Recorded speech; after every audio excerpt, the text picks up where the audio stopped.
Film ini berlatar belakang pada tahun 1980 di Korea Selatan, di mana waktu itu belum ada yang namanya HP Android dan HP iPhone X seperti pada masa sekarang, dan semuanya serba manual.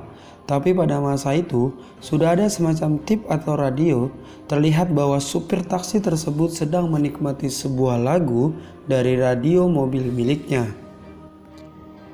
Adegan akan berfokus pada supir taksi yang bernama Kim Mansuk. Kita panggil saja dengan sebutan Mr. Kim, yang diperankan oleh Song Kang-ho, yang sedang mengemudi taksi miliknya sendiri, bukan milik perusahaan. Sesampainya di sana, terlihat ada sekelompok mahasiswa yang sedang unjuk rasa dengan teriakan cabut status gawat darurat militer. Seketika suasana memanas di mana dari pihak aparat pemerintah mulai kehilangan kesabaran sehingga melontarkan gas air mata ke para pendemo tersebut. Gabut dengan situasi yang mencekam, Mr. Kim pun mulai memutarkan taksinya untuk keluar dari permasalahan tersebut guys. Dan siapa sangka, Mr. Kim hampir saja menabrak salah satu pendemo dan mengelakkan mobilnya. Alhasil kaca spion miliknya pun rusak. Tidak habis di situ, Mr. Kim dikejutkan lagi dengan sepasang kekasih yang ingin pergi ke rumah persalinan dengan menumpangkan taksi miliknya. Mr. Kim pun tertancap gas agar cepat sampai ke rumah persalinan, disebabkan ibu yang sedang dibawanya pun mau melahirkan. Sesampainya di rumah persalinan, sialnya Mr. Kim pun tidak menerima bayaran sepeser pun. Singkat cerita, Mr. Kim pun pulang dengan wajah yang lesu dan terlihat kaca spion taksi miliknya yang rusak. Mr. Kim memiliki seorang putri yang berusia 11 tahun dan istrinya yang sudah meninggal. Maka dari itu, ia juga berjuang keras merawat dan membesarkan putrinya seorang diri. Terdengar di sebuah radio, berdasarkan status darurat militer yang dimulai tanggal 18 Mei 1980, mengakibatkan semua aktivitas politik, aktivitas mahasiswa, serta semua kampus ditutup, dan pemogokan buruh pekerja pun terjadi secara besar-besaran. Scene pun berpindah tertanggal 19 Mei 1980 yaitu di pusat pers Tokyo, Jepang. Terlihat seorang wartawan yang berasal dari Jerman yang bernama Jürgen Hans-Peter yang diperankan oleh Thomas Kretschmann. Kita panggil saja dengan Peter. Ia sedang ditugaskan di Tokyo, Jepang selama 8 tahun lamanya, membuat Peter jenuh dengan aktivitas yang ia jalani sekarang. Tidak ada kasus berita yang bisa diangkat di Jepang tersebut guys. Mendengar peristiwa menegangkan di Korea Selatan, Peter pun bergegas untuk terbang ke Korea Selatan tersebut guys. Sesampainya di bandara Korea Selatan, Peter pun sudah mempersiapkan segala sesuatunya, termasuk pemalsuan data diri yang berubah menjadi seorang pendeta yang bekerja untuk gereja di Korea Selatan tersebut guys. Seperti yang kita ketahui, status gawat darurat yang terjadi di Korea dan peristiwa pemberontakan tersebut belum diketahui oleh dunia. Singkat cerita, Peter pun bertemu dengan teman lamanya yang sama-sama seorang wartawan, menjelaskan kepada Peter bahwa terjadi konflik di Gwangju, yaitu daerah selatannya Korea. Sudah 3 hari tidak ada kabar dari Gwangju. Mereka menutup akses ke daerah tersebut. Tidak hanya itu, semua akses telepon pun diputus. Jadi tidak tahu situasi di Gwangju tersebut. Kabar terakhir yang didengar pada tanggal 19 Mei 1980 di subuh hari telah memakan korban jiwa. Mendengar semua penjelasan dari teman wartawannya, membuat Peter ingin sekali meliput ke daerah rawan konflik tersebut guys, yaitu di Gwangju, tanpa ada rasa takut sedikit pun. Singkat cerita, Mr. Kim pun mulai mencari pelanggan baru. Disebabkan kemarin ia belum mendapatkan penumpang, Mr. Kim melihat seorang lelaki rapi berjas dan langsung menawarkan sebuah taksi. Berawal dari sebuah kebohongan dan alibi dari Mr. Kim yang mengarang cerita bahwa taksi perusahaan yang dipesan sangat sibuk, maka saya siap mengantar sampai ke Gwangju dengan bayaran yang cukup fantastik, yaitu sebesar 100.000 won. Dan tentunya Mr. Kim juga sedikit bisa berbahasa Inggris karena dirinya pernah tinggal di Arab Saudi selama 5 tahun guys. Dan Peter pun menyetujuinya. Inilah awal pertemuan atau perjumpaan Mr. Kim dan Peter. Singkat cerita, perjalanan menuju Gwangju tidaklah semudah yang dibayangkan oleh Mr. Kim. Setiap pintu masuk dijaga ketat oleh tentara. membuat Mr. Kim ingin menyerah dan ingin kembali ke Seoul. Tetapi Peter tidak akan membayar sepeser pun jika kembali ke Seoul. Peter berkata, "No Gwangju, no money."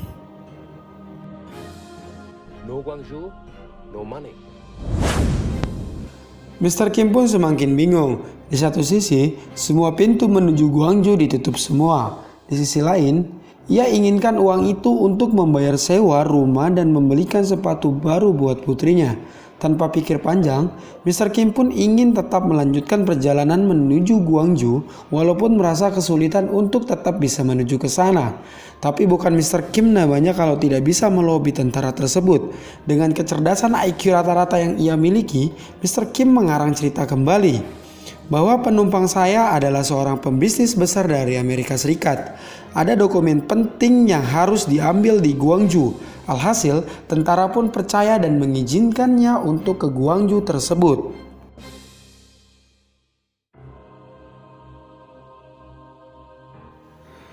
Setelah berhasil masuk dari penjagaan tentara tersebut, kali ini Mr. Kim yang memberikan pilihan kepada Peter. Jika ingin lanjut ke Gwangju, maka bayar uang mukanya terlebih dahulu. Dan Peter pun tidak ada pilihan lagi. Ia pun membayar sebesar 50.000 won terlebih dahulu. Sesampainya mereka di Gwangju, benar saja keadaan kota Gwangju sepi seperti tidak ada penghuni. Kekacauan ada di mana-mana, terlihat dengan keadaan kota yang sangat berantakan.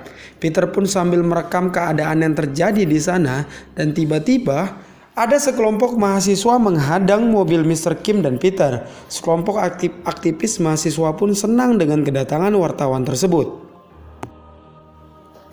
Singkat cerita, Peter pun ditemani oleh salah satu mahasiswa yang bisa berbahasa Inggris. Dia adalah Gu Jae-sik yang menemani Peter selama meliput berita dan sebagai penerjemah. Orang-orang pun yang ada di Gwangju senang dengan kedatangan seorang wartawan asing sampai mereka memberikan sebungkus roti kepada Mr. Kim. Setelah itu, Peter bertemu dengan wartawan lokal yaitu Choi. Dia berkata, "Berhati-hatilah di sini. Pers Korea tidak diizinkan untuk meliput dan pers asing tidak disenangi." Tiba-tiba, kekacauan terjadi. Chaos di mana-mana, tentara pun mulai membabi buta serangan. Tidak peduli kalangan baik mahasiswa, orang tua, masyarakat, semua disapu bersih. Peter pun mengambil gambar dan video kerusuhan yang terjadi. Tidak puas dengan pengambilan gambar yang terlalu jauh, Peter memutuskan untuk merekam peristiwa tersebut dengan jarak yang sangat dekat. Dekat dengan para pendemo, aksi dari Peter tersebut diketahui oleh antek-antek tentara tersebut dan mereka pun bergegas pergi dari lokasi tersebut karena antek-antek tentara tersebut mengejar Peter.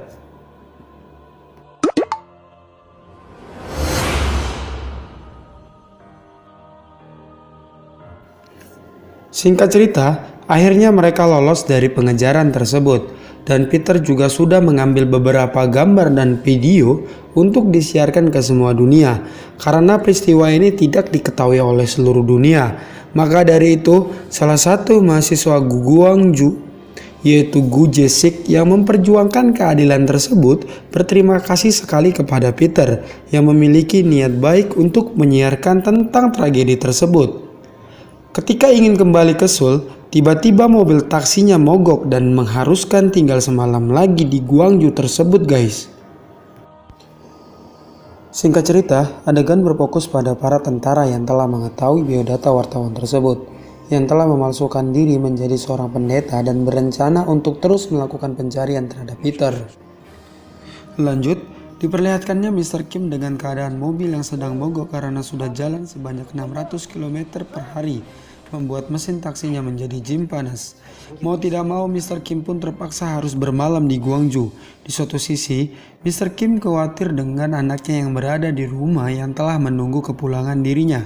Syukur saja ada seorang supir taksi di Gwangju yang mau menumpangkan rumahnya untuk Mr. Kim dan Peter, walau keadaan supir tersebut memiliki ekonomi yang pas-pas saja. Oke guys, film A Taxi Driver ini berdurasi 2 jam lebih. Film yang diangkat dari kisah nyata yang diceritakan pada film ini membuat saya ingin menontonnya berkali-kali, sebab cerita yang disajikan sangat menarik dan seperti nyata. Maka dari itu saya buat menjadi 2 part. agar semua alur ceritanya tersapi dengan baik. Jadi jangan kemana-mana, kita lanjut ke part 2.